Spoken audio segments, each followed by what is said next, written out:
तो चैतन्य महाप्रभु ने गौड़िया वैष्णवों के लिए 4 सिद्धांत बताए हैं। आराध्यो भगवान व्रजेश तनयस तद्धाम वृंदावनम रम्या काचिदुपासना व्रजवधुम वर्गीणया कल्पिता श्रीमद्भागवतम पुराण अमलम प्रेम पुमर्थो महान श्री चैतन्य कृपा भरो भुवि भुवो तद्रादरो ना परा। तो बताए चैतन्य महाप्रभु आराध्यो भगवान की बड़ी सारी आराधनाएं हैं, मगर उसमें जो सर्वोत्तम आराधनाएं हैं, जो हम गौड़िया वैष्णव के लिए पूजनीय जो तत्व है, वो तो केवल एक है, वो है ईश्वर परमा कृष्ण भगवान Shri Krishna.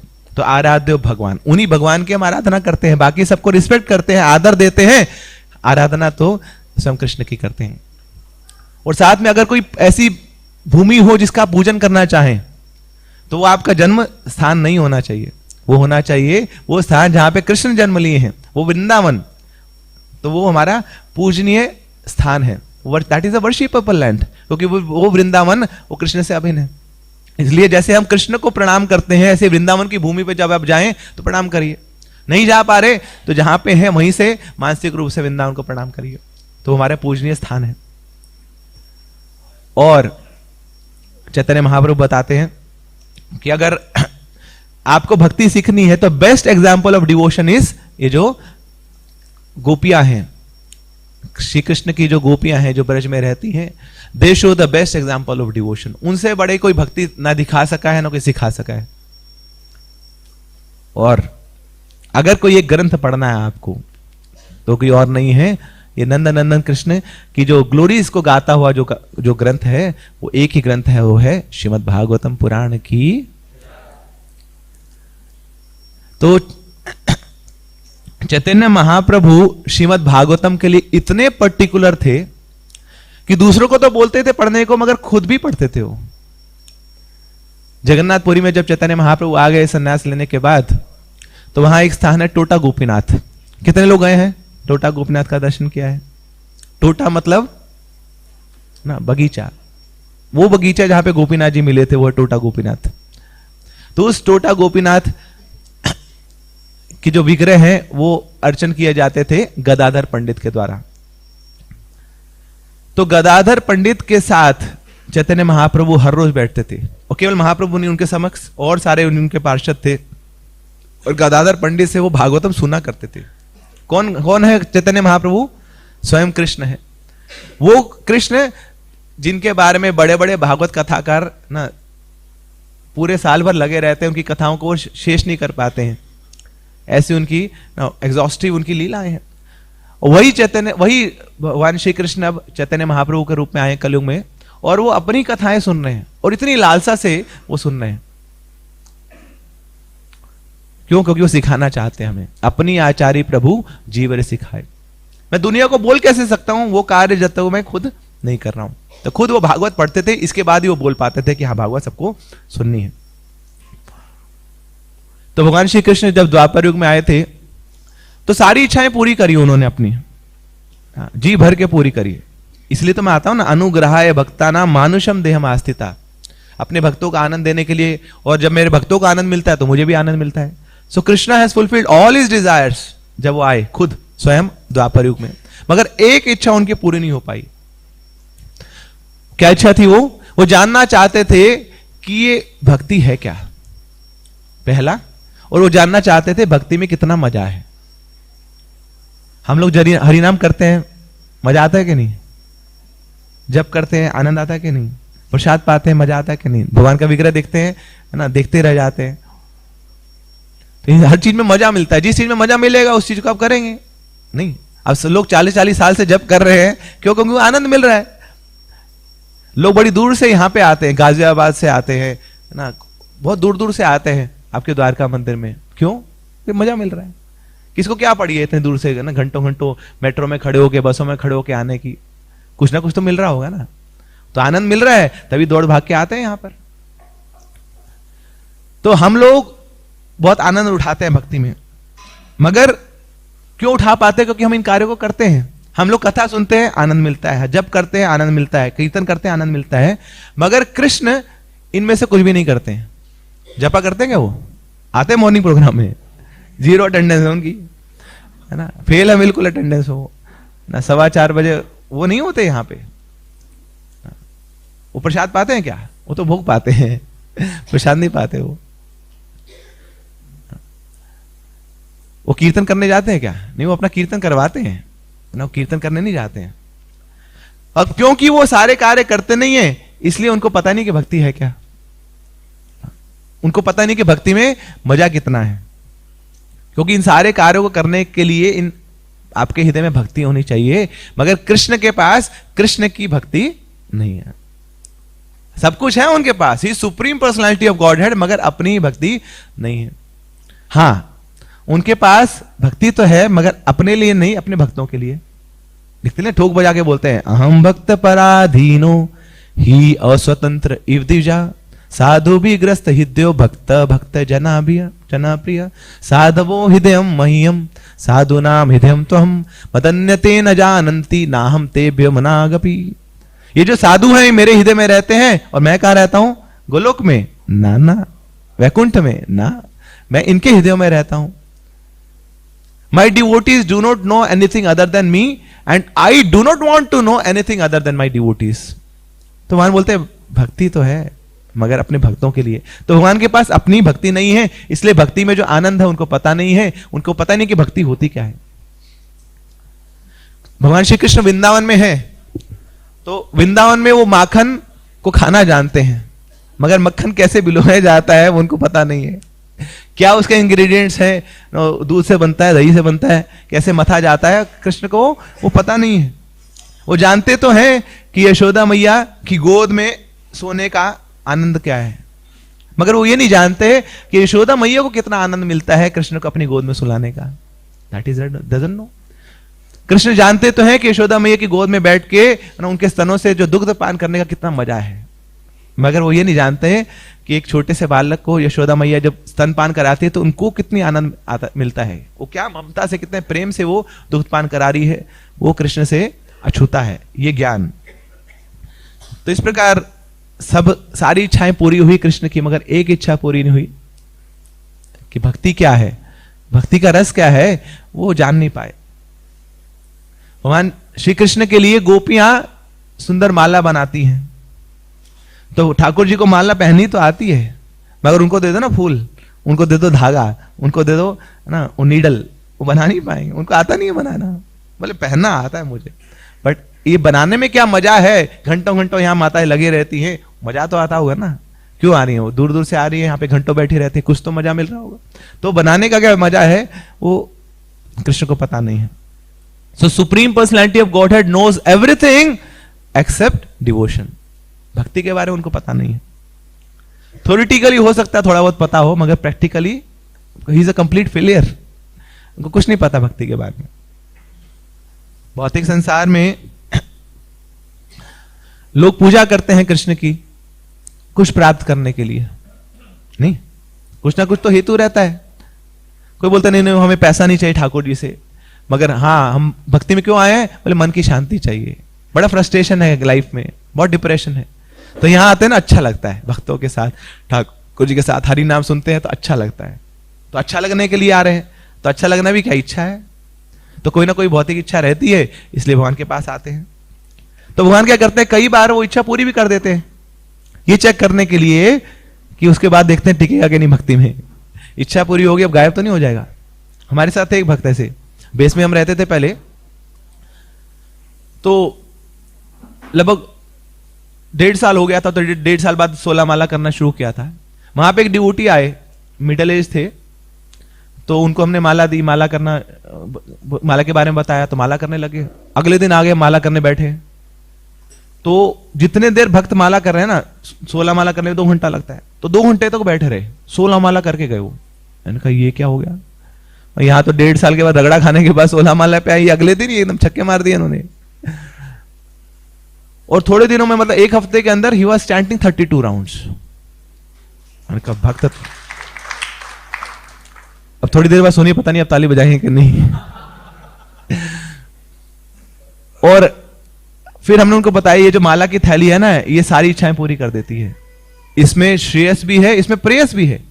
It fulfils all your short term benefits and all your long term desires also. ओ तो ऐसे मन से वो माला करते थे, मतलब हम सबको इतना इन्फिनिटी कॉम्प्लेक्स हो गया। मैं 1.5 साल से लगे हुए, या तो ऐसे नाम के लिए माला करते हैं, ये भाई साहब लगे हुए 32 माला करने के लिए, हरे कृष्ण कृष्ण। मतलब स्पेशली खोलना पड़ता था बेस उनके लिए ना, कि वो 4 घंटा माला करेंगे प्रभु जी यहाँ पे बैठ के। तो ऐसे लगे रहे, 1 महीना तक उन्होंने माला करी और 1 महीने बाद गायब। तुम सोचा कि बीमार हो गए होंगे, तो आए नहीं 10-15 दिनों तक। फिर बाद में हमने फोन किया, पूछा कि कहाँ गए। बोले प्रभु जी कहाँ गए, क्या आए थे वहां पे, जॉब नहीं लगी थी, अब जॉब लगी। आपने तो बोला था माला की थैली में डालो हाथ तो सब पूरा हो जाता है, अब जो लगी अब क्या जरूरत है उनकी, पूरा हो गया काम। बोले माला, बोले हाँ माला टंगी हुई है, खूंटी पे टंगी हुई है।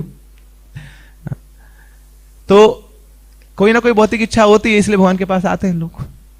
तो भगवान क्या करते हैं, कई बार वो इच्छा पूरी कर भी देते हैं, ये टेस्ट करने के लिए कि उसके बाद, इच्छा पूरी होने के बाद भी ये लगा हुआ है कि नहीं भक्ति में। और बहुत बार नहीं भी करते पूरी, ये टेस्ट करने के लिए कि क्या अभी भी भक्ति कर रहे हैं। इच्छा तो पूरी होनी ना, तो लोग लाशन लगाते हैं, भगवान का फायदा क्या है तुम्हारे पास आने का। वहां टेस्ट कर रहे हैं, देखे तो सही कितनी इच्छा है इसकी मेरी भक्ति करने की। तो कृष्णा टेस्ट।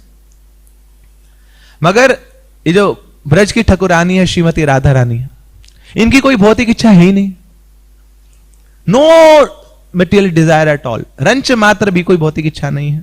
मगर ये क्यों मेरा नाम लेती रहती है, क्यों मेरे लिए पागल है, ये कृष्ण का प्रश्न है। Why she is so much mad for me, what is she getting at all. शास्त्रों में वर्णन आता है, केचित वदंती गुणहीन जनो जघन्या, केचित वदंती धनहीन जनो जघन्या। कुछ लोग बोलते हैं कि जिसके पास गुण नहीं है वो व्यक्ति सबसे गिरा हुआ है। कुछ बोलते हैं कि जिसके पास धन नहीं है वो फेलियर है, उसका जीवन का कोई औचित्य नहीं है, वो बेकार आदमी है। तो केचित वदंती गुणहीन जनो जगन्या, केचित वदंती धनहीन जनो जगन्या। मगर व्यासो वदति अखिल वेद पुराण वेत्ता, नारायण स्मरणहीन जनो जगन्या। व्यासदेव बोलते हैं अरे वो व्यक्ति नीचा नहीं है जिसके पास गुण नहीं है, वो व्यक्ति भी नीचा नहीं है जिसके पास धन नहीं है, मगर वो व्यासदेव बोलते हैं वो व्यक्ति सबसे गिरा हुआ है जिसके पास भगवान नारायण का स्मरण नहीं है, वो सबसे गिरा हुआ व्यक्ति है, उसका जीने का कोई लाभ नहीं है। तो राधा रानी इस तत्व को जानती हैं। बोले बेशक मैं बहुत गिरी हुई हूं ना, वो तो भगवान की बहुत बड़ी भक्त है ना, उत्तम कोटि की वैष्णव है, तो जो जितना बड़ा हो जाता है उतना अपने आप को नीचा मानता है। मगर मैं इतना ना गिर जाऊं कि मैं अपने ठाकुर को ना भूल जाऊं ना, जिन्होंने मेरे जीवन दिया है, प्राण दिया है। तो Krishna has sorted out everything except this quality of devotion. वो जानते नहीं उसके बारे में। तो राधा रानी को देख देख के उनकी भी इच्छा होती है, अरे ये क्यों भक्ति कर रही है, क्या मिल रहा है इसको। मुझे ऑल्टर में बैठना तो आता है, कृष्ण बोलते हैं, मगर ऑल्टर में ठाकुर जी को बैठाना मुझे आता नहीं है। कैसे ठाकुर जी की सेवा करी जाती है ऑल्टर में, कैसे उनको भोग लगाया जाता है, ये मैं नहीं जानता हूं। ऑल्टर में बैठ के मुझे 56 भोग खाना तो आता है, मगर गर्मी के मौसम में किचन में वो 56 भोग बनाने में क्या आनंद मिलता है मेरे भक्तों को, वो मैं नहीं जानता हूं, वो मुझे नहीं पता है। मगर ये जो मेरी भक्त है राधा रानी, इसको कितना ही आनंद मिलता होगा, है ना। ये तो क्या है, सर्वकांता शिरोमणि, सारी लक्ष्मियों में सर्वोत्तम है, और मेरे प्रति इसका प्रेम का भाव ऐसा है ना कि इसका नाम ही पड़ गया राधा। आराध्य तो यया सा राधा, कि जो दुनिया को मेरी आराधना सिखाए वो है राधा, जो आराधना में टॉप मोस्ट है वो है राधा। तो ऐसा क्या मिलता है इस राधा रानी को। तो यहीं से चैतन्य चरितामृत की शुरुआत होती है। कृष्ण जानना चाहते हैं, क्या जानना चाहते हैं, श्री राधाय प्रणय महिमा कीदृशो वन येव स्वाद्यो येन अद्भुता मधुरिमा कीदृशो वा मदीया। कि क्यों ये मत रहती है मेरे प्रेम में, इसको क्या मिलता है, इसकी क्या महिमा है, ये मैं जानना चाहता हूं। तो भगवान श्री कृष्ण राधा रानी से पूछते हैं कि ओ राधे, थोड़ा बताओ ना, मुझे भी बताओ ना इस प्रेम के बारे में जो तुम्हारे हृदय में उमड़ता रहता है मेरे प्रति, मैं भी जानना चाहता हूं इस प्रेम को। तो राधा नहीं बोलती प्रेम, अरे क्या बात कर दी आपने, अरे प्रेम का तो मेरे पास गंध भी नहीं है। प्रेमेरा स्वभाव जहां प्रेमेरा संबंध, सही माने मोर नहीं कृष्ण प्रेम गंध। ये तो प्रेम का स्वभाव है कि जिस व्यक्ति के अंदर बहुत ज्यादा प्रेम है ना, वो क्या बोलता है, मेरे पास तो प्रेम की गंध भी नहीं है, रंच मातुरी प्रेम नहीं मेरे पास। ये प्रेम का स्वभाव है। राधा रानी बोलती है अरे मैंने प्रेम की बात तो दूर, मैंने तो अभी भक्ति शुरू नहीं करी है, अरे मैं तो इस्कॉन मंदिर गई नहीं अभी तक, मेरे को क्या पता ये प्रेम क्या होता है। प्रेम तो सबसे ऊंची सीढ़ी है ना, श्रद्धा ना, साधु संग, भजन क्रिया, अनर्थ निवृत्ति, निष्ठा, रुचि, भाव, आसक्ति, फिर जाके प्रेम आता है। ये तो बहुत ऊंची बात कर दी कृष्ण आपने, अभी तो मेरे पास वो लव मात्र श्रद्धा भी नहीं है, मैं क्या प्रेम करूंगी आपका। तो कृष्ण बोलते अरे नहीं, डोंट चीट मी, मुझे पता है मैं धोखेबाज हूं, मगर तुम मुझसे ज्यादा धोखेबाज अब प्रतीत हो रही हो। अरे तुम ही हो ना जो पूरी दुनिया को भक्ति सिखा सकती हो। क्यों? आह्लादनी सार प्रेम, प्रेम सार भाव, भावेर परम काष्ठा नाम महाभाव। क्यों तुम सर्वोपरि भक्त क्यों हो? क्योंकि तुम्हारे हृदय में ये महाभाव प्रेम हमेशा उमड़ता रहता है ना। तुम मेरी अंतरंगा शक्ति हो और हमेशा प्रेम में डूबी रहती हो। प्रेम के अलावा तुम्हारे पास कुछ और है ही नहीं। हम लोगों में काम भरा पड़ा है, थोड़ा बहुत प्रेम का दिखावा कर लेते हैं, मगर तुम्हारे अंदर तो प्रेम भरा पड़ा है और काम रंच मात्र भी नहीं है। महाभाव स्वरूपनी श्री राधा ठाकुरानी, सर्व गुण खानी सर्व कांता शिरोमणि। तुम कौन हो? महाभाव स्वरूपनी, सारे महाभाव का स्वरूप तुमने धारण किया हुआ है और सारी लक्ष्मियों की तुम सरदार हो, सर्व कांता शिरोमणि, तुम ब्रज की ठाकुरानी हो। तो तुम्हारे पास प्रेम नहीं है तो किसके पास है? तुम प्रेम की खान हो राधा रानी। तो कृष्ण बोलते हैं अरे इस संसार वाले भी थोड़ा बहुत प्रेम कर लेते हैं ना आपस में, पति पत्नी बन जाते हैं, माँ बाप बच्चे बन जाते हैं, भाई बहन बन जाते हैं, थोड़ा प्रेम दिखाते हैं, भैया दूज पे एक दूसरे को टीका लगा देते हैं, राखी बांध देते हैं, तो दिखावा तो कर देते हैं थोड़ा बहुत प्रेम का। मगर यहां जो भौतिक संसार में प्रेम है वो राई के दाने के बराबर भी नहीं है जो ब्रजवासी प्रेम करते हैं कृष्ण को। तो अगर दोनों का कंपैरिजन करें तो यहां का जो प्रेम है वो राई के दाने के समान भी नहीं है। और हां, ये जो ब्रजवासी प्रेम करते हैं कृष्ण को, वो राई के दाने के समान भी नहीं है जो यशोदा मैया प्रेम करती है भगवान श्री कृष्ण को। और ये जो यशोदा मैया प्रेम करती है भगवान श्री कृष्ण को, ये भी राई के दाने के समान नहीं है जो श्रीमती राधा रानी प्रेम करती हैं भगवान श्री कृष्ण को। ऐसा उन्नत उज्जवल रस, ऐसा प्रेम जो जिसकी पराकाष्ठा बड़े बड़े ऋषि मुनि भी नहीं गा पाते हैं, वो परसीव ही नहीं कर पाते कि कितना प्रेम है श्रीमती राधा रानी का। तो इसलिए वो राधा रानी, डोंट चीट मी, तुम जानती हो प्रेम क्या है, तुम प्रेम की बनी हो, तो मुझे बताओ कि तुम्हारा ये जो मेरे प्रति प्रेम है ना, इसका मैं भी आस्वादन करना चाहता हूं, इसकी लीला, इसका गान मुझे कराओ।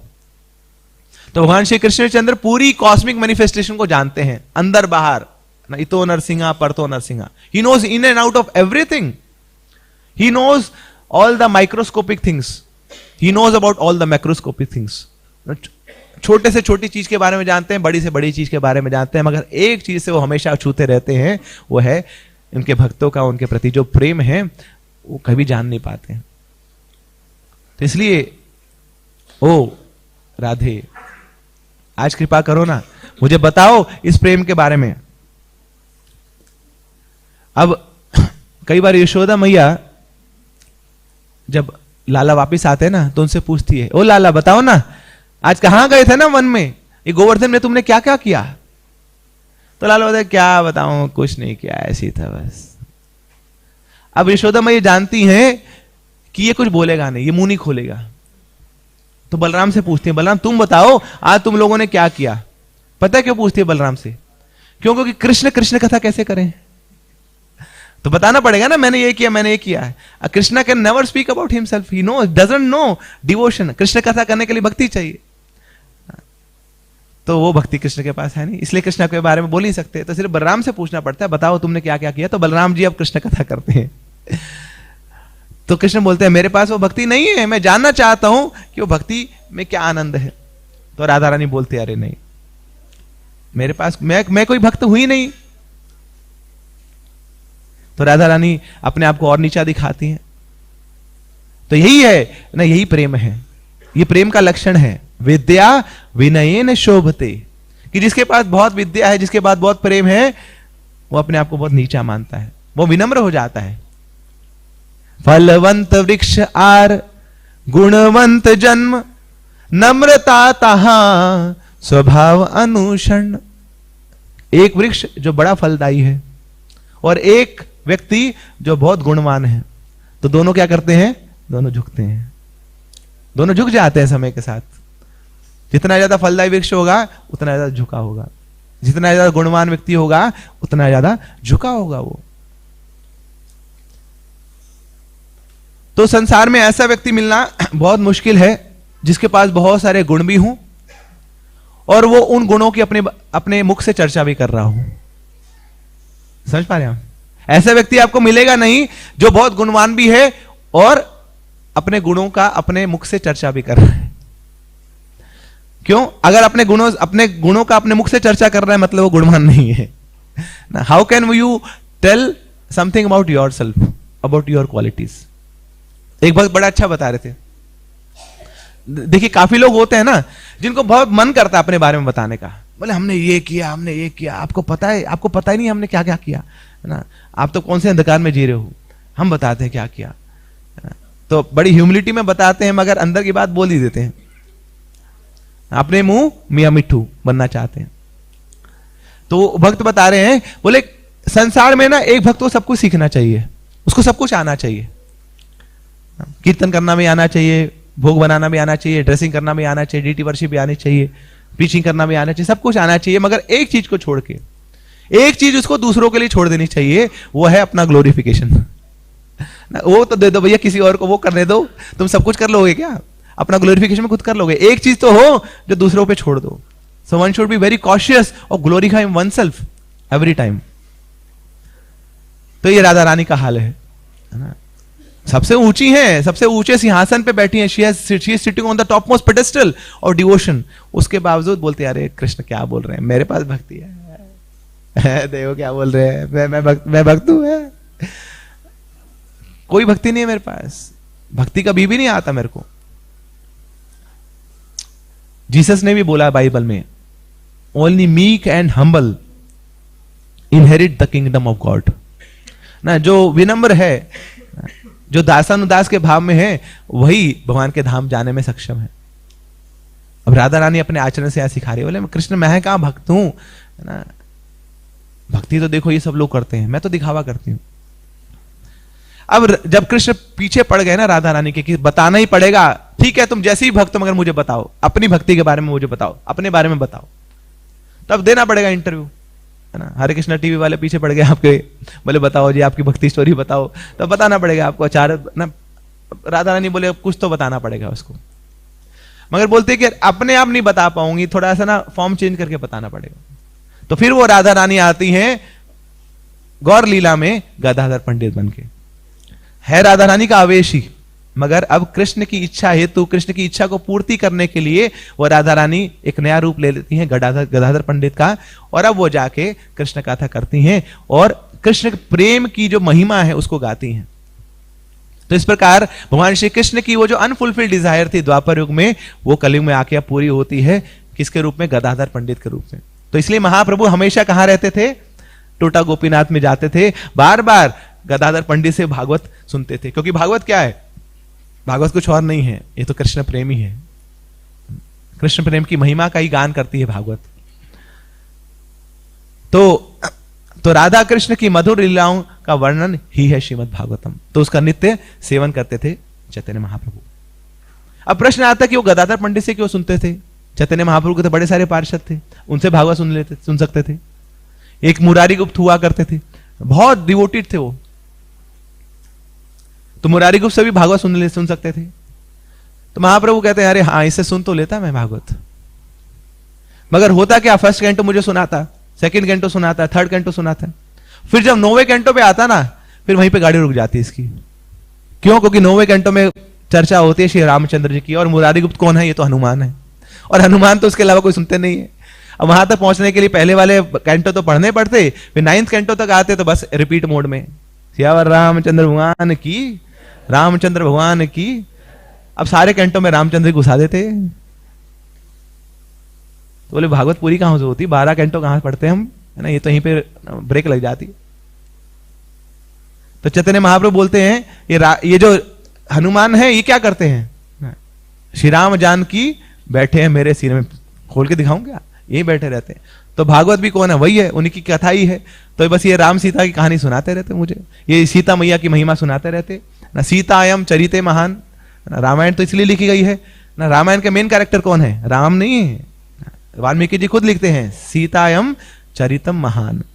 ये सीता मैया की चरित्र का गान करने के लिए रामायण लिखी गई। कितनी महान है सीता मैया की, जिसके ना जिनको ढूंढने के लिए श्री रामचंद्र जी पागल हो गए, आतुर हो गए। तो महाप्रभु बोलता रहे सीता की महिमा जानने के लिए नहीं आया हूं मैं, ना, मैं तो कृष्ण हूं, और मैं तो किसका पागल हूं? मैं तो राधा रानी का दीवाना हूं।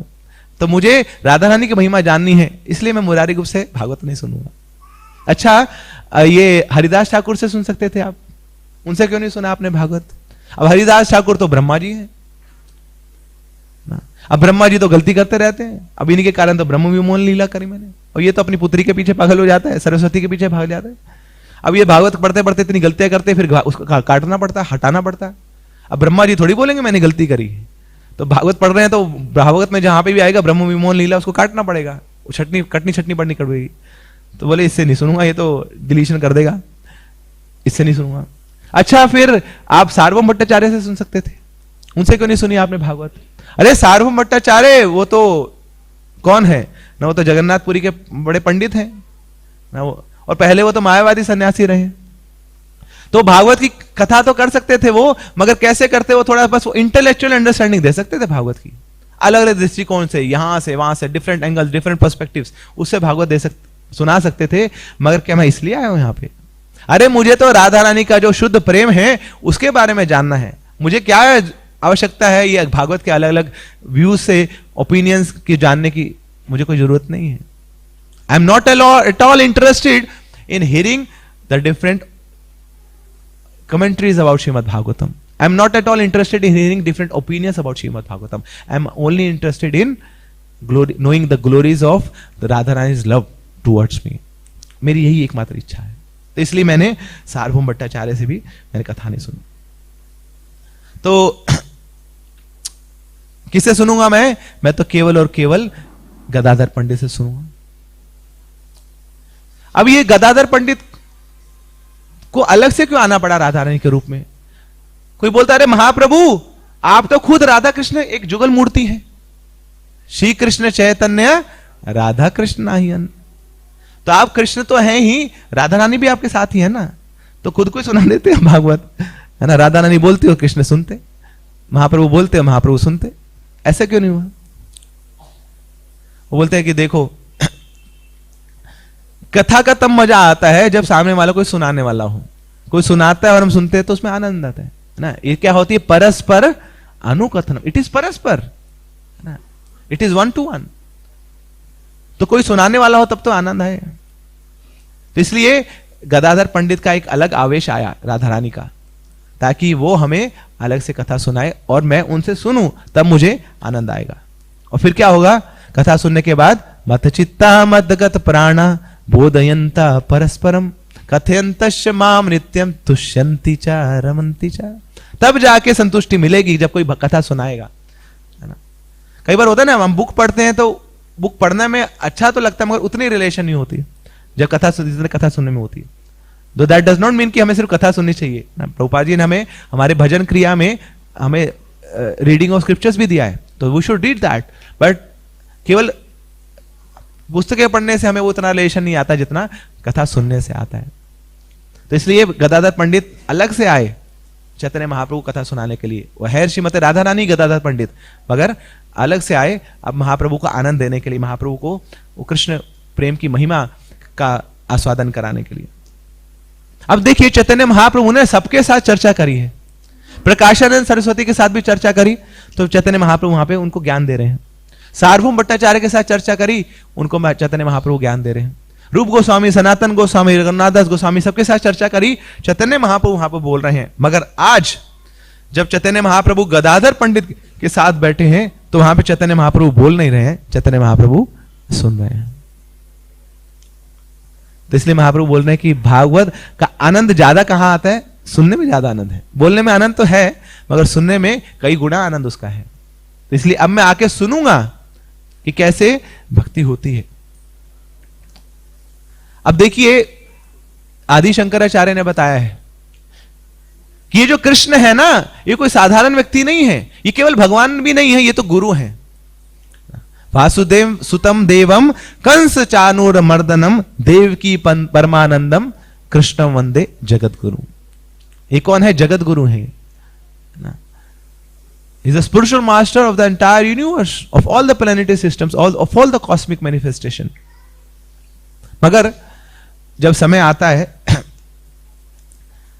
जब अपने गुरु सांदीपनी मुनि के साथ बैठे हैं, तब कृष्ण क्या बोलते हैं? राधिकार प्रेमे गुरु आमी शिष्य नाट। मेरे गुरु कौन है? मेरे गुरु तो श्रीमती राधा रानी है, और मैं क्या हूं? आमी शिष्य नट। नट मतलब होता है जो नाचता रहता है। मैं शिष्य तो हूं मगर नाचने वाला शिष्य, मतलब कूदता पूता रहता, बस यही है, ये मेरा काम है। मगर मेरी जो गुरु हैं वो तो श्रीमती राधा रानी है। देखिए, बहुत सारे भगवान हुए हैं जो आके कृपा देते हैं, मगर एक ही भगवान है जो नाचता है, वह चैतन्य महाप्रभु। तामी शिष्य नाट, मैं नाचने वाला भगवान हूं। तो यहां भगवान ने बातों बातों में बोल दिया है ना कि बेशक मैं नाचता हूं, मगर नाचते नाचते ही तुम सबको मैं गोलोक ले जाऊंगा, चिंता मत करो, है ना।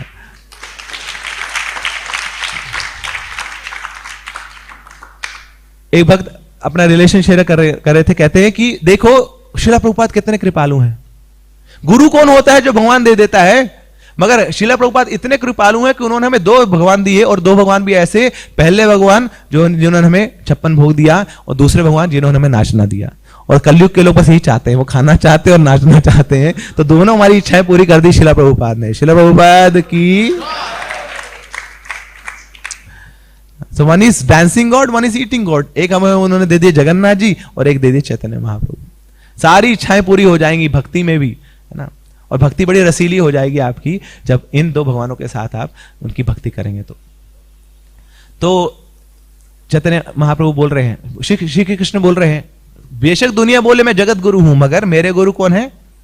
हमारे प्रेमेर गुरु, राधिकार प्रेमेर गुरु। ये जो राधा रानी है वो मेरी प्रेम गुरु है, वो मुझे सिखाती है। तो इसलिए चैतन्य लीला में वही श्रीमती राधा रानी जो कृष्ण बोलते मेरी गुरु हैं, वो बन के आते हैं गदाधर पंडित, चैतन्य महाप्रभु को भागवत सुनाने के लिए। जो भागवत है वो तरल रूप है कृष्ण प्रेम का, वो अमृत रूप है कृष्ण प्रेम का, उसका आस्वादन करने के लिए। इसलिए चैतन्य महाप्रभु क्या कर रहे हैं, जब जैसे गदाधर पंडित के साथ बैठते थे तो बोलते नहीं थे कुछ, वो सिर्फ सुनते थे। क्यों? गुरु के सामने बोला नहीं जाता है, गुरु से सुना जाता है। कितने बड़े पंडित क्यों ना हो आप, कितनी डिग्रीज क्यों ना हो आप, मगर गुरु के सामने कैसा होना चाहिए?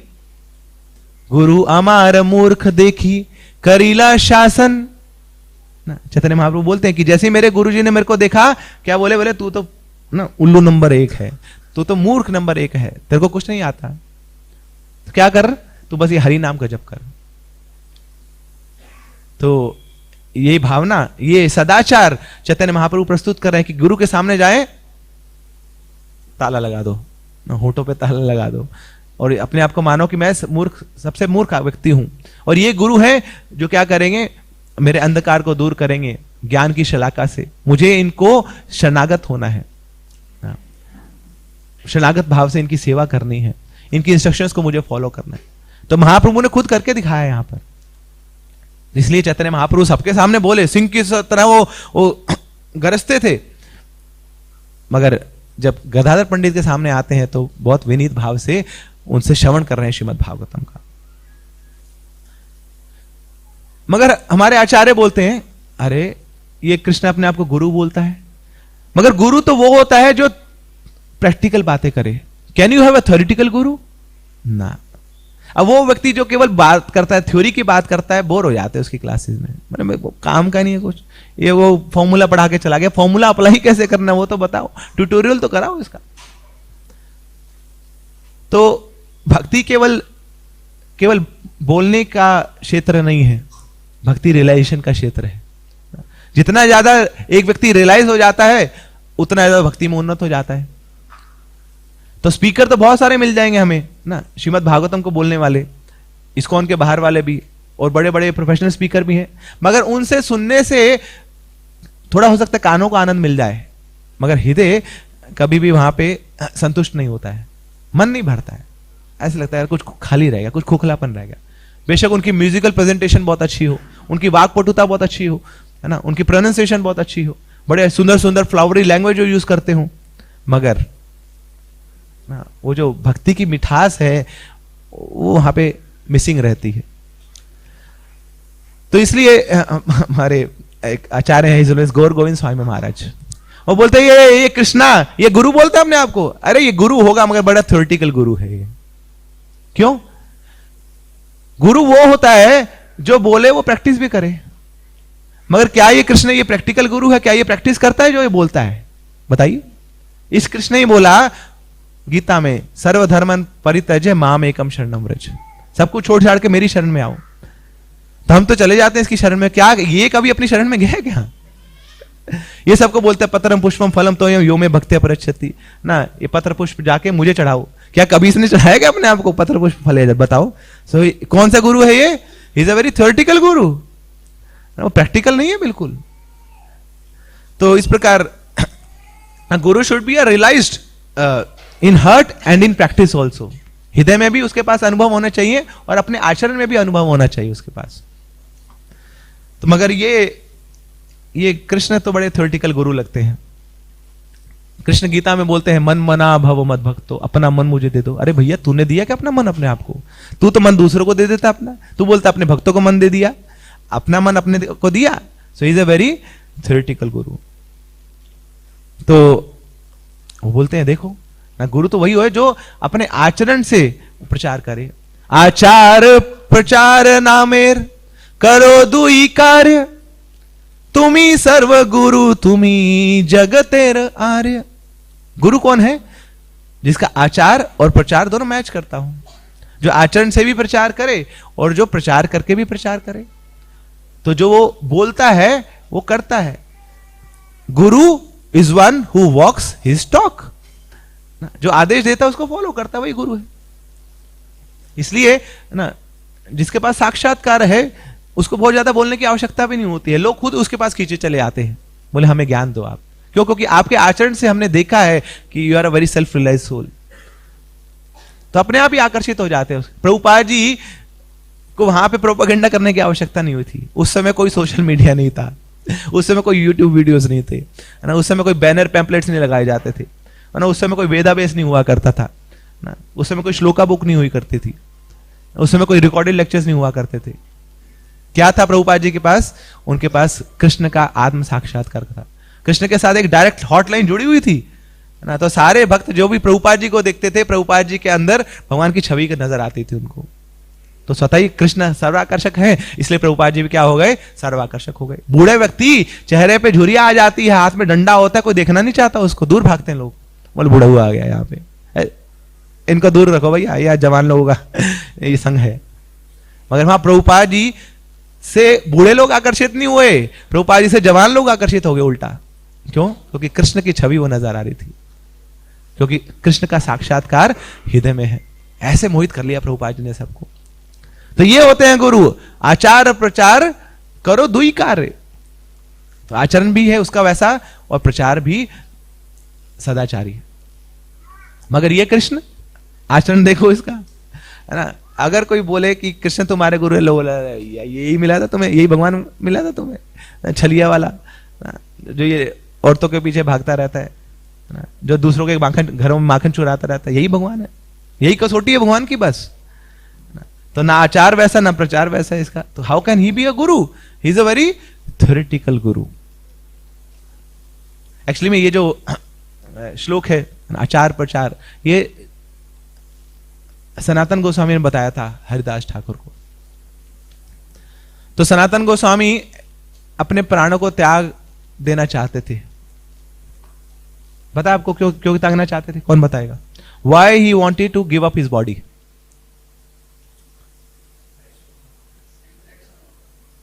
इन्फेक्शन हो रहा था और यस। तो सनातन गोस्वामी जब लंबी जर्नी से होके आए थे तो पूरे शरीर में पस भर गया था, स्किन प्रॉब्लम हो गई थी उनको। और चैतन्य महाप्रभु के समक्ष जैसे गए, चैतन्य महाप्रभु ने क्या किया? उनको आलिंगन कर लिया और छोड़ नहीं रहे। और सोचिए, आपका शरीर इतना ना मलिन सा हो रखा है, मूची सा हो रखा है, थोड़ा सा एक फोड़ा भी होता है ना, हम दूर भागते हैं, अपनी शक्ल दिखाना नहीं चाहते हैं।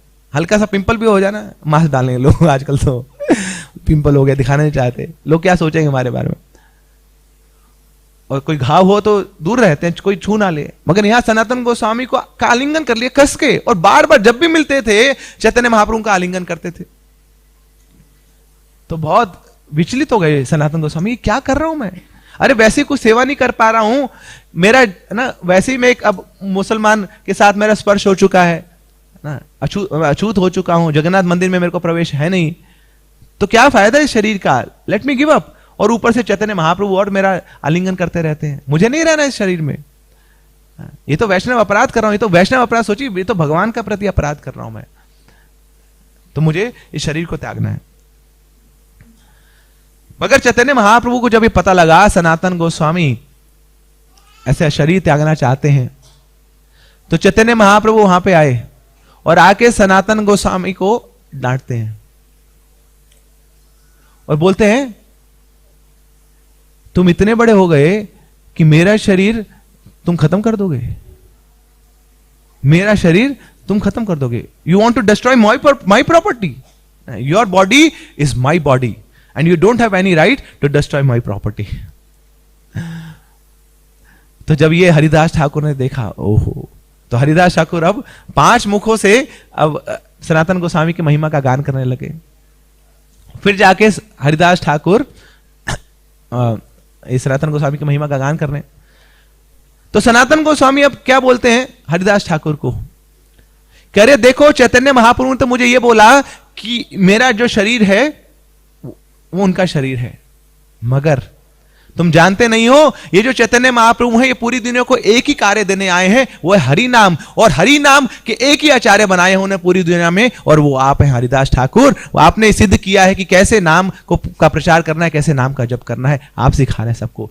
तब जाके सनातन गोस्वामी ने ये श्लोक बोला, आचार प्रचार नामे दुई करो दुई कार्य, कि हरिदास ठाकुर आपने अपने आचरण से सिखा दिया पूरी दुनिया को कि कैसे भक्ति का प्रचार करना है और कैसे भक्ति को स्वीकार करना है। So you are the emblem of preaching and you are the emblem of practicing of devotion. तो क्या करते थे ये सब लोग ना, सिद्ध बकुल में वहां रहा करते थे, क्योंकि इनको अनुमति नहीं है जगन्नाथ मंदिर में जाने की। किस लिए? क्योंकि मुसलमान परिवार से है कोई, किसी ने मुसलमान का संग कर लिया है। तो जानते हैं कि आगे चल के भी नहीं, काफी लोग होंगे जो पाश्चात्य जगत से आएंगे, शिला प्रभुपाद की कृपा से वेस्ट से आएंगे और इंडिया में आएंगे, जगन्नाथपुरी में आएंगे, जगन्नाथ जी के दर्शन करना चाहेंगे, और वहां पे जो पंडे हैं बोलेंगे, sorry you are not allowed, restrictions apply, आप लोग दर्शन नहीं कर सकते। तो क्या करेंगे फिर वो लोग? और फिर वो सब लोग जाएंगे जगन्नाथपुरी में सिद्ध बकुल में, और वहां बैठ के सब लोग जप करेंगे हरिदास ठाकुर के अंतर्गत। तो इस प्रकार वो परंपरा पहले से शुरू करा दी महाप्रभु ने कि ये जो भक्त हैं ये आइसोलेटेड फील ना करें, तो इसलिए अलग से परंपरा चल रही है वहां। तो इसलिए अब गौर गोविंद महाराज बोलते हैं कि ये जो कृष्णा है is not at all a practical guru, he is a very theoretical guru. तो ये क्यों? क्योंकि ये प्रैक्टिस नहीं कर पा रहे हैं जो ये बोलते हैं। तो इसलिए अब चैतन्य महाप्रभु जान गए, भगवान श्री कृष्ण जान गए कि अरे ना, सारी दुनिया मुझे बोल रही है, मैं गीता दे के तो चला गया, मगर गीता पढ़ने का मन नहीं लोगों को, क्योंकि बड़ी थ्योरेटिकल लगती है। तो इसलिए चैतन्य महाप्रभु बोलते हैं, चिंता मत करो, है ना, भगवान श्री कृष्ण बोल रहे हैं चिंता मत करो, द्वापर युग चला गया, अब कलयुग आ रहा है, और इस कलयुग में अब मैं भगवान बन के नहीं आऊंगा, मैं भगवान का एक भक्त बन के आऊंगा और मैं पूरी दुनिया को सिखाऊंगा भक्ति कैसे करनी है। तो इसलिए वो भगवान श्री कृष्ण बन के आते हैं द्वापर कलयुग में। श्री चैतन्य महाप्रभु की इसलिए आए हैं। गीता में जितनी इंस्ट्रक्शंस दी है ना, चैतन्य महाप्रभु बोल रहे हैं मैं एक एक करके सारी इंस्ट्रक्शंस को फॉलो करके दिखाऊंगा। तो टीचर वही अच्छा होता है जो पढ़ाता है ना, और उसको समझा भी देता है। टीचर केवल बोल के चला जाए, है ना। अब भक्ति तो बड़ी गुड़ भी है, मगर भक्ति केवल पावर पॉइंट का क्षेत्र नहीं है। यहां पे बता के चले वही अनिष्ठिता भजन क्रिया, निष्ठिता भजन क्रिया ना, उज्जवल नीलमणि में ये बताया है ना, बड़े बड़े शास्त्रों में ये बताया है, गोपाल चंपू में ये बताया है। अरे भैया थोड़ा हमारे लेवल पे आगे सिखा दो हमें, है ना। यहाँ पे तो एसोसिएशन बता दो, ABCD सिखा दो हमें भक्ति की। ये कहाँ ऊपर की बातें कर रहे हो? निष्ठिता भजन क्रिया, निष्ठित क्रिया तो बता दो करनी क्या है, निष्ठिता अनिष्ठिता बाद की बात होगी। तो वो ना ग्राउंड लेवल पे आके हमें भक्ति सिखाने के लिए आए हैं चैतन्य महाप्रभु। इसलिए आज के श्लोक में बोल रहे हैं कि जो व्यक्ति चैतन्य महाप्रभु का भजन नहीं कर रहा, उसका जीवन का कोई उपाय, जीने का कोई उपाय नहीं है ना, जीवन का जीने का कोई उसका गति नहीं है। वो जीवन अपनी मृतो ही सा, वो जीते जी मरता हुआ व्यक्ति है। क्यों? क्योंकि जो ना, देखिए, जो जिस क्षेत्र में आप रहते हैं, जिस देश में आप रहते हैं, उसके राजा उसके राजा की जय जयकार करनी चाहिए आपको, नहीं? पड़ोसी देशों के राजा की जय जयकार बेशक कर रहे हैं आप, मगर अपने देश के राजा को भूल नहीं सकते आप। तो आप इंडिया में हैं तो कनाडा के राष्ट्रपति की जय जयकार करिए, अमेरिका के राष्ट्रपति की जय जयकार करिए, मगर इंडिया के जो प्रधानमंत्री हैं उनकी जय जयकार करना भूल नहीं सकते। तो इसलिए अब हम बेशक कलयुग में आए हैं, तो जो त्रेता युग के राजा थे, श्री रामचंद्र भगवान की, उनकी जय जयकार करिए। किसने मना किया? आप कलयुग में आए हैं, आप द्वापर युग के राजा की जय जयकार करिए, बोले कृष्णचंद्र भगवान की। मगर आप कलयुग में आए हैं और कलयुग के राजा गौरचंद्र की जय जयकार करना भूल नहीं सकते हैं। इसलिए जितने भी कीर्तन होते हैं, जितने भी लेक्चर होते हैं, उसका एंड कहां पे होता है? निताई गौर प्रेमानंदे। ये जो गौरांग महाप्रभु जो प्रेम देने आए हैं, उससे हम अछूते ना रह जाए, वही हमें गोलोक लेके जाएगा ना। Why? Because Krishna is a theoretical guru, but Chaitanya Mahaprabhu is a very practical guru. हमें आके सिखा रहे हैं, वो अपनी आचार्य प्रभु जीवेर सिखाए। इसलिए अब सबसे मुश्किल क्या है भक्ति में? लोग जब भी कर सकते हैं, कीर्तन भी कर लेते हैं, प्रसाद भी पा लेते हैं, डीटी वर्शिप भी कर लेते हैं, सबसे मुश्किल होता है पढ़ना। तो महाप्रभु बोलते चिंता मत करो, अपने दिन का 6 घंटा मैं दूंगा पढ़ने में, तुम लोग देखोगे कि पढ़ाई कितनी इंपॉर्टेंट है। तो मैं खुद बैठूंगा गदाधर पंडित के साथ टोटा गोपीनाथ में और भागवत का अध्ययन करूंगा। इसलिए प्रकाशानंद सरस्वती के साथ, रूप गोस्वामी के साथ, सनातन गोस्वामी के साथ, जिसके साथ बड़े बड़े पंडितों के साथ चैतन्य महाप्रभु वहां पे बैठ के उनके साथ बोलते हैं, मगर गदाधर पंडित के साथ आके वो सुनते हैं, भागवत कथा को सुनते हैं। तो एक भक्त बड़ा अच्छा बता रहे थे कि जैसे हम भागवत खोलते हैं ना, तो भागवत कुछ और नहीं है, राधा कृष्ण ही है। तो भागवत में जितने व्हाइट पेजेस है ना, जो व्हाइट स्पॉट्स हैं, व्हाइट जो स्पेस है, दैट रिप्रेजेंट श्रीमती राधा रानी। और भागवत में जितने ब्लैक ना टेक्स्ट है, दैट रिप्रेजेंट श्याम सुंदर।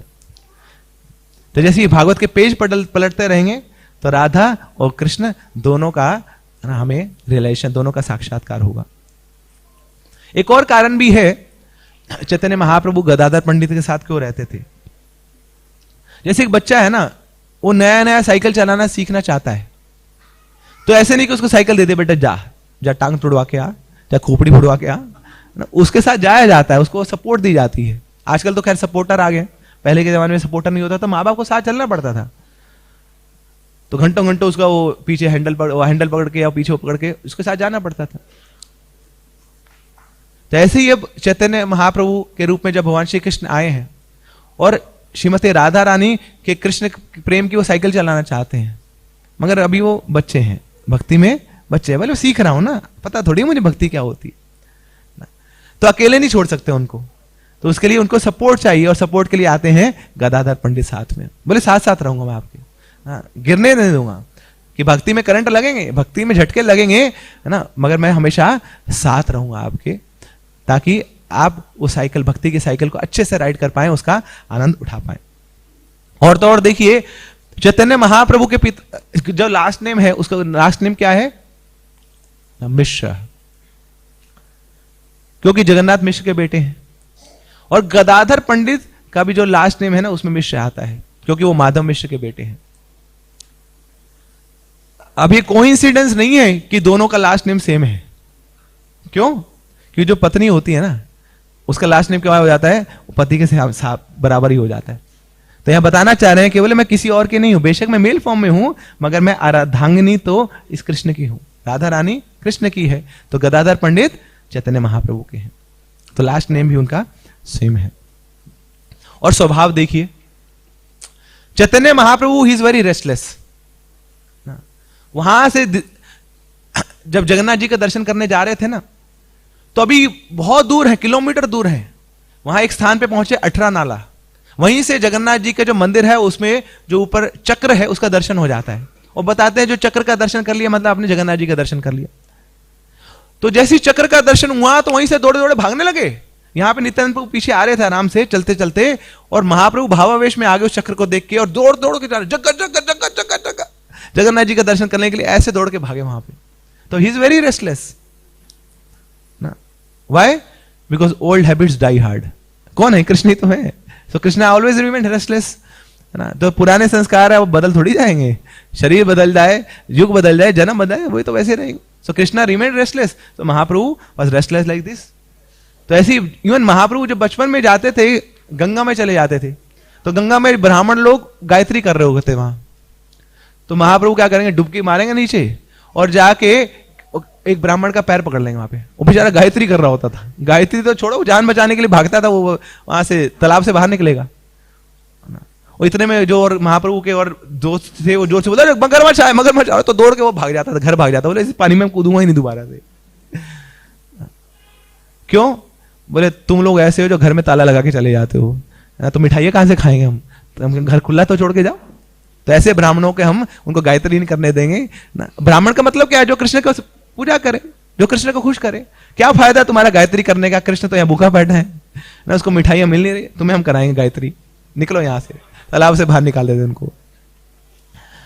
तो वेरी रेस्टलेस महाप्रभु। मगर दूसरी तरफ है Gadadhar Pandit, very calm, very composed, just like Shrimati Radha Rani. अब राधा रानी को कभी गुस्सा नहीं आता। हाँ, उनको कभी गुस्सा दिया जाता था, उनकी जो सखियां होती थी ना, कभी ललिता सखी है, कभी विशा सखी, but internally Radha Rani is, वो तो ममता से भरी है, प्रेम भाव से भरी है। तो जो ममता होती है जिसके हृदय में, उसको बहुत ज्यादा गुस्सा नहीं आता ना। She adjust, so she is very calm and very composed. तो इसलिए जो भगवान श्री कृष्ण है, is a very practical Guru, is a very theoretical Guru. Chaitanya Mahaprabhu very practical गुरु। और वो क्या करते हैं? वो आके भजन कर रहे हैं यहां पर। देखिए, भगवान का कोई ऐसा अवतार है जो भजन कर रहा हो? भगवान नरसिंह देव भजन करते हैं क्या? मतलब जो भजन क्यों कर रहा हो ना, उसको भी डर लग जाए। बोले कहीं गलती से कोई और आपकी आरती करते हुए नरसिंह कवच पढ़ते पढ़ते कोई गलत शब्द निकल गया तो आप तो खा जाओगे वहीं पे, तो डर लगता है उनका। तो वराह अवतार भजन कर रहे थे क्या? कच्छप अवतार भजन कर रहे थे क्या? मत्स्य अवतार भजन कर रहे थे? कोई ऐसा अवतार नहीं है, एक ही अवतार है चैतन्य महाप्रभु के रूप में जो भगवान श्री कृष्ण आए, जो भजन कर रहे हैं ना। तो ये भजन लीला, ये किसी और अवतार में हमें दिखते नहीं है। तो चैतन्य महाप्रभु के एक और पार्षद भी थे, स्वरूप दामोदर गोस्वामी। तो स्वरूप दामोदर गोस्वामी कोई और नहीं है, ये ललिता सखी हैं। दो Swarup Damodar Goswami is a great scholar. Mahaprabhu उनको भी बोल सकते थे, बोले आप थोड़ा बताइए ना राधा रानी के बारे में, इतने पटु हैं शास्त्रों में ना, you are such a great expert scholar. मगर स्वरूप दामोदर गोस्वामी कौन है? ललिता सखी हैं। ललिता सखी जानते हैं कृष्ण लीला में, हाँ, भगवान की लीलाओं में बड़ी सारी सखियां हैं। तो तीन कैटेगरीज में उनको भाग किया गया, विभाजित किया गया है। एक होते हैं कृष्ण प्रेम स्नेहादिका। कौन सी? कृष्ण प्रेम स्नेहादिका। दूसरी होती है राधा प्रेम स्नेहादिका। और तीसरी होती है न्यूट्रल। एक हुई जिनकी कृष्ण के प्रति ज्यादा स्नेह है, दूसरी श्रीमती राधा रानी के प्रति ज्यादा स्नेह, और तीसरी न्यूट्रल है, दोनों के बीच में बैलेंस बना करती है। ये पॉलिटिशियन है, बोले ना इस साइड ना उस साइड, बीच में रहेंगे हम लोग। जहां जरूरत पड़ी उस पार्टी में चले जाएंगे, मगर हम चौखट पर रहेंगे, जहां आवश्यकता पड़ी उधर चले जाएंगे। तो जब कृष्ण प्रेम से नहादि का जो सखियां होती हैं, मान लीजिए कभी राधा और कृष्ण का आर्गुमेंट चल रहा है यहां पर, तो ये क्या करते हैं, हूटिंग करती हैं, है ना। अगर भगवान श्री कृष्ण जीत रहे हो ना उस आर्गुमेंट में, तो बोलते कृष्णा कृष्णा, और अगर कृष्ण हार भी रहे हो ना, फिर भी क्या बोलती हैं, कृष्णा कृष्णा। क्यों? क्योंकि कृष्ण स्नेहादि का इनका तो डायरेक्शन वही जाता है कृष्ण की ओर, चाहे वो जीते चाहे वो हारे, हम तो इन्हीं के हैं। और दूसरी है राधा प्रेम स्नेहादि का। अब जब श्रीमती राधा रानी वाक युद्ध में जीत रही हो तो क्या बोलती हैं, राधे राधे। और अगर राधा रानी हार भी रही हो फिर क्या बोलती हैं, राधे राधे। तो ऐसे है राधा स्नेहादिका, हमारी ठकुरानी श्री राधिका रानी। तो दुनिया जाए भाड़ में, अब कृष्ण को भी दुनिया में डाल दिया, तो हम तो राधा रानी की तरफ है। और तीसरी है न्यूट्रल। तो जब राधा रानी जीत रही होंगी तो राधे राधे, और अगर कृष्ण जीत रहे होंगे तो, मगर ये जो ललिता सखी है ये कौन है, राधा स्नेह अधिका ना। She has more affection towards Radha Rani and she is very short tempered, very short tempered. उनका जो प्रेम बताया गया उत्तांग प्रेम, one of the top most, मगर साथ साथ प्रगल्भा। प्रगल्भा होता है कंबस्टिबल, आपने सब्सटेंसेस पढ़े हो ना केमिस्ट्री में, इनफ्लेमेबल कंबस्टिबल, क्या मतलब होता है उनका, चिंगारी दो आग लगी। तो ऐसी ललिता सखी है, बस हल्का सा कुछ चिंगारी लग जाए ना वहां पे, ऐसी आग फूटती है, वो ज्वालामुखी फूटता है वहां पर। थोड़ा सा पानी डालो बाढ़ आ जाते हैं ना कई बार, जैसे कोई गांव होते हैं ना दिल में सड़कें टूटी फूटी रहती है, तो वहां पे मुहावरा यूज करते हैं, बोला थोड़ा सा पानी, एक गिलास पानी डालो बाढ़ आ गई हमारे यहाँ। तो ऐसी है ललिता सखी, थोड़ा सा बस हल्का फुल्का कुछ आर्गुमेंट हो जाए ऐसे आग भड़क जाती। तो जब देखती है ना कि अरे कृष्ण बड़ा हावी हो रहे हैं मेरी राधा रानी के ऊपर, मेरी राधा रानी के ऊपर, वाक युद्ध में ना प्रेम कला चल रही है वहां, तो प्रेम की आपस में तू मैं चल रही है।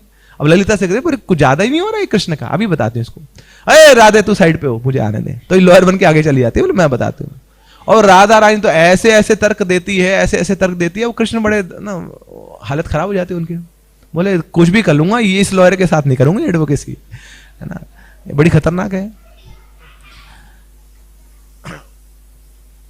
तो अच्छों का ना वो भजन छुटा दे ललिता सखी।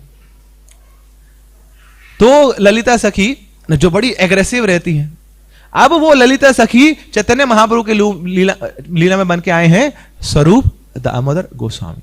अब देखिए टोटल चेंज है ना, यहां पर ललिता सखी वेरी एग्रेसिव, वेरी कंबस्टिबल, और यहां स्वरूप दामोदर गोस्वामी सो काम, सो कंपोज्ड, बिल्कुल शांत।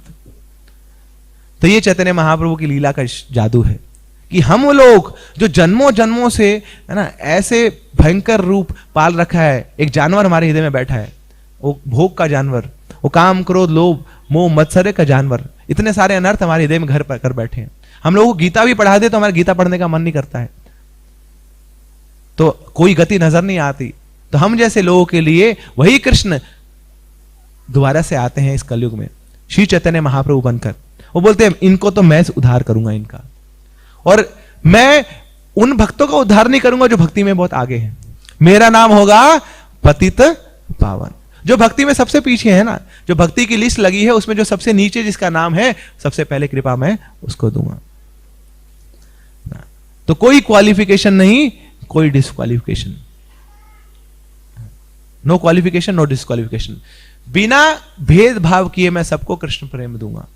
अब सोचिए ऐसे गौरंग महाप्रभु का कोई भजन नहीं करे तो उसकी क्या ही गति है, और उसका जीवन बेकार है ना, जिसने राधा कृष्ण की भक्ति नहीं करी। और जब राधा कृष्ण एक साथ आ जाएं चैतन्य महाप्रभु के रूप में, उनका भजन जिसने नहीं किया उसका जीवन तो बिल्कुल खोखला है। तो क्या किया उसने, जीते जी जहर को खा लिया, जानिया सुनिया विष खाइनो। तो इसलिए श्रील प्रभुपाद पुनः पुनः है ना भागवत के चैतन्य चरितामृत के अलग अलग जहां कॉन्टेक्स्ट आता है, वहां पर कहीं ना कहीं चैतन्य महाप्रभु की का गुणगान करने लग जाते हो। तो इस प्रकार ये हमारा सौभाग्य है कि हम ऐसे कलयुग में आए हैं जिस कलयुग में चैतन्य महाप्रभु अभी होके ही गए हैं, वो महापतित पावन है। अब ऐसा नहीं है कि भगवान के अलग अलग जो अवतार हैं वो कृपा नहीं देते हैं। श्री राम के रूप में त्रेता युग में जो भगवान श्री रामचंद्र जी आए थे तो उन्होंने भी उद्धार किया था लोगों का। जब भगवान ने अपनी लीला अप्रकट करी ना, तो भगवान कहां पे समा गए? कौन सी नदी में? सरयू नदी में। तो वहां समा गए तो उनके पीछे पीछे सारे अयोध्यावासी सरयू में चले गए। तो क्या हुआ ना अयोध्यावासियों को? उनका भी लिबरेशन हुआ ना, उनको मुक्ति मिली। तो ऐसा नहीं है कि भगवान कुछ देके नहीं जाते हैं, जब भी आए लोगों का उद्धार करके गए। और फिर जब द्वापर युग में कृष्णचंद्र की लीला में आते हैं तो वहां पे भी उद्धार किया। अरे लोगों का उद्धार छोड़िए, राक्षसों का उद्धार किया, जो उनको मारने आए हैं उनका भी उद्धार किया। पूतना अहो बकीयम स्तन कालकूटम जिंघासयाय यादपि असाध्वी लेभे गतिम धात्री उचितम ततोन्यम कम वा दयालुम शरणम व्रजेम। अरे ऐसा दयालु व्यक्ति कहां मिलेगा जो ये पूतना जैसी राक्षसी को भी मां मान ले, उसके स्तनों से वो दुग्ध पान कर ले और विष का भी पान कर ले। पूतना अहेतु से आई थी, वो असाध्वी थी, मगर भगवान ने उसके पीछे का भाव देख लिया। पीछे का भाव तो जानते थे, आगे का भाव भी उसको स्वीकार कर लिया कि बेशक ये मुझे मारने आई है मगर अभी तो मां बन के आई है ना, तो इसका मां का दर्जा दे देता हूं मैं, इसके स्तनों से मैं दुग्ध पान कर लूंगा। तो उस पूतना का भी उद्धार किया भगवान ने। तो भगवान आते हैं अलग अलग रूपों में, तो वो पापों को नष्ट तो कर देते। सर्वधर्मान परित्यज्य माम एकम शरण, मेरे शरण में आ जाओ, सारे पापों से मुक्त कर दूंगा।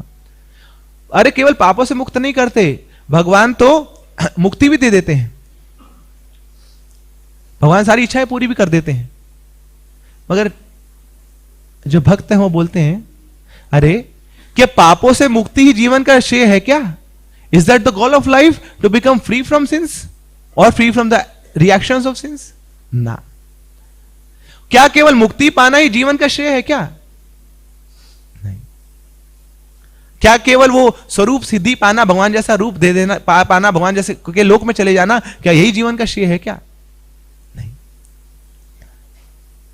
और फिर आते हैं चैतन्य महाप्रभु। चैतन्य महाप्रभु भी उद्धार किए लोगों का। और कैसे लोगों का? जगाई मधाई जैसे लोगों का। तारे साक्षी जगाई मधाई। जगाई मधाई साक्षी है चैतन्य महाप्रभु की कृपा के। कौन थे जगाई मधाई? सबसे निकृष्ट लोग। तो वहां जाके चैतन्य महाप्रभु का नाम है ना, वो पूर्ण हो गया कि जो सबसे गिरे हुए हैं उनका भी जो उद्धार कर दे वो है महापतित पावन। तो जो जगाई मधाई जैसे गिरे हुए लोगों का भी उद्धार कर दें वो है चैतन्य महाप्रभु, वो है गौरांग महाप्रभु। और चैतन्य महाप्रभु की ये कृपा को देखकर तो यमराज भी उनको बेहोश हो गए, वो हार्ट फेल हो गया उनका। बोले इतनी कृपा, अरे इतने लिखे चिट्ठे हैं इस जगह मधाई के हमारे पास, इतने पाप इन्होंने किए है ना, हमारा पूरा स्टोर भर गया इनके पापों को लिखते लिखते। और ये एक बार आए, चैतन्य महाप्रभु का दर्शन क्या किया, इनके सारे पाप खत्म हो गए। अरे पाप केवल खत्म नहीं हुए, इनको केवल मुक्ति नहीं मिली, इनको तो कृष्ण प्रेम मिल गया, ये तो भक्त बन गए जगाई मधाई। ये कृपा है चैतन्य महाप्रभु की। तो देखिए हमारे पास मौका है केवल अपने पापों से मुक्ति पाने का नहीं, केवल इस धराधाम से मुक्ति पाने का नहीं, बल्कि भगवान का कृष्ण प्रेम को प्राप्त करने का ये मौका हमें मिला है। तो ये हमारा सौभाग्य है। और ये सौभाग्य हमें दिया है none other than his divine grace. ऐसी भक्तिवेदांत स्वामी श्री प्रभुपाद की, उन्होंने हमें चैतन्य महाप्रभु दिए हैं। तो यदि गौर ना हुई तो तबे की हुई तो। कोई बोलता है अरे ये गौरांग महाप्रभु ना होते तो क्या होता, राधा रानी की महिमा को कौन जगत में बताता। मगर हमारे आचार्य बोलते हैं यदि प्रभुपाद ना हुए तो तबे की हुई तो। अगर प्रभुपाद जी ना होते तो कौन जान पाता कौन है महाप्रभु, और कौन जान पाता कौन है कृष्ण और कौन है राधा रानी। राधा का जो तत्व है या छूता रह जाता पूरी दुनिया को। तो ये श्री प्रभुपाद की कृपा है कि जिन्होंने हमें केवल महाप्रभु दिए नहीं है, महाप्रभु का भजन का प्रोसेस भी दिया है, और महाप्रभु की जो इंस्ट्रक्शंस हैं वो भी हमें दिए हैं। महाप्रभु कैसे खुश होंगे वो भी हमें दिया है। गुरु तो वही है जो कृष्ण जो चाहते हैं वो हमें दे दे, वो हमें बता दे एज इट इज। तो इसलिए श्रील प्रभुपाद ने हमें वो एक युक्ति बता दी है कि जिससे चैतन्य महाप्रभु बड़े खुश हो जाएंगे। तो चैतन्य महाप्रभु बड़े बड़े यज्ञ करने से खुश नहीं होंगे। चैतन्य महाप्रभु बड़े पंडित, हम अगर बड़े पंडित बन जाए उससे भी खुश नहीं होंगे। चैतन्य महाप्रभु अगर हम बड़े मंदिर में बना दे उससे भी खुश नहीं होंगे। हम बड़े सारे श्लोकों को याद कर ले, बड़ा सारा ज्ञान अर्जित कर लें, उससे भी चैतन्य महाप्रभु खुश नहीं होंगे। हम बहुत सारे सुंदर सुंदर विग्रहों का दर्शन कर लें, उनके लिए भोग बना दें, उससे भी चैतन्य महाप्रभु खुश नहीं होंगे। चैतन्य महाप्रभु तो केवल एक ही चीज से खुश होते हैं, जब एक भक्त अपने हृदय में कृष्ण का स्मरण करते हुए, अपनी आंखों में कृष्ण का दर्शन करते हुए, अपनी जीवा पे उनका नाम ले आता है, तो चैतन्य महाप्रभु खुश हो जाते हैं। जब हम एक साथ ऊंचे स्वर में बोलते हैं हरे कृष्णा कृष्णा कृष्णा हरे हरे, हरे राम राम राम, तो ये सबसे सरल, सबसे सुलभ तरीका है चैतन्य महाप्रभु खुश करने का। और जब ये हरे कृष्णा महामंत्र सड़कों पे किया जाता है, नगर नगर गांव गांव में किया जाता है, तो चैतन्य महाप्रभु की जो हृदय की जो इच्छा है वो पूर्ण हो जाती है। यही चैतन्य महाप्रभु ने बोला था, पृथ्वी ते याचयत नगर आदि ग्राम सर्वत्र प्रचार होइबे मोर नाम, कि नगर नगर गांव गांव में जब मेरे नाम का, कृष्ण नाम का प्रचार होने लग जाएगा तो तब जाके मुझे संतुष्टि होगी। तो अगर हम अपने आप को गौड़िया वैष्णव कहते हैं, अगर हम अपने आप को प्रभुपाद जी के अनुयायी कहते हैं, अगर हम अपने आप को कृष्ण भक्त कहते हैं, तो हमें चैतन्य महाप्रभु को अपना इष्ट मानना ही होगा और चैतन्य महाप्रभु के बताए रास्ते पे चलना होगा और चैतन्य महाप्रभु का दिया हुआ हरे कृष्ण महामंत्र खुद भी ध्यानपूर्वक जप करना होगा और पूरी दुनिया को भी हरे कृष्ण महामंत्र हमें बांटना होगा। श्रील प्रभुपाद की, श्री चैतन्य महाप्रभु की, ग्रंथराज श्री चैतन्य चरितामृत की, निताई गौर प्रेमानंदे। हरे कृष्ण।